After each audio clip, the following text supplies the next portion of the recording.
இந்த உலகத்தில் ஒரு பழமொழி சொல்வார்கள், உன் நண்பனை சொல்லு, உன் குணத்தை சொல்கிறேன் என்று சொல்லி. காரணம் என்னவென்றால், இந்த நண்பர்கள் ஒருவரை ஒருவர் நன்றாய் புரிந்து வைத்திருப்பார்கள். ஒருவருக்கு ஒருவர் நன்றாக அறிந்திருப்பார்கள்.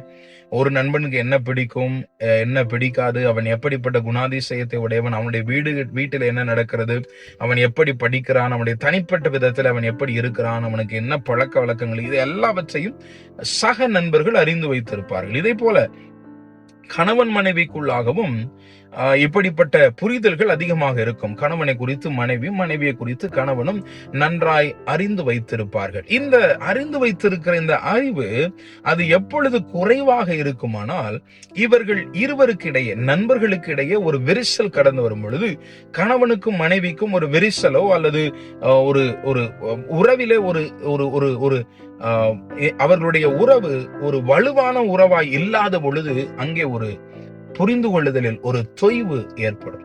இங்கே ஆதியாகமம் 42 அதிகாரம் 8வது வசனத்துல நாம் யோசேப்பினுடைய சகோதரர்களை குறித்து பார்க்கிறோம். யோசேப்பு அவர்களை தன் சகோதரன் என்று அறிந்தும் அவர்கள் அவனை அறியவில்லை. பாருங்கள், கிட்டத்தட்ட 35 வருடங்களுக்கு மேலாகிவிட்டது.